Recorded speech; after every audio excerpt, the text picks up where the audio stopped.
নমস্কার, রূপকিচেনে সবাইকে স্বাগত। চলে এসেছি আজকে একটা রান্নাঘরে।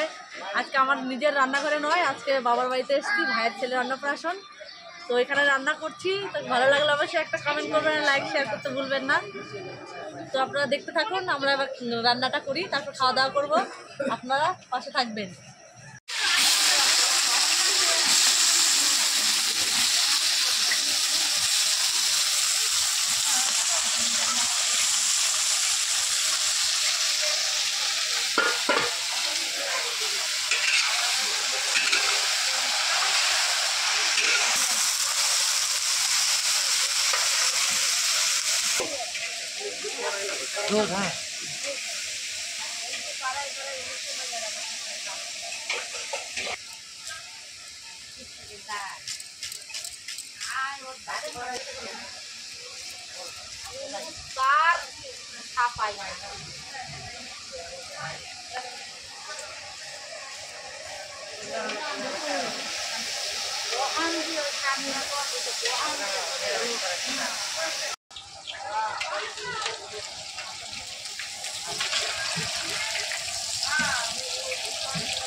দুধ ওই যে ওই বাড়ি এই যে দুধ বোতলে টুক থেকে দিয়ে গেছে ওই যে মন্দিরে যেতে না যেতে ঘুরবে বাজনা নিয়ে আসে।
বাইরে কোলে নেব বাজনালারা যাইও তো বাইরে লাগবে বাইরে বাজনা নিয়ে আবার রাস্তায় যাইতে চাই গে।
Coba.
Gracias.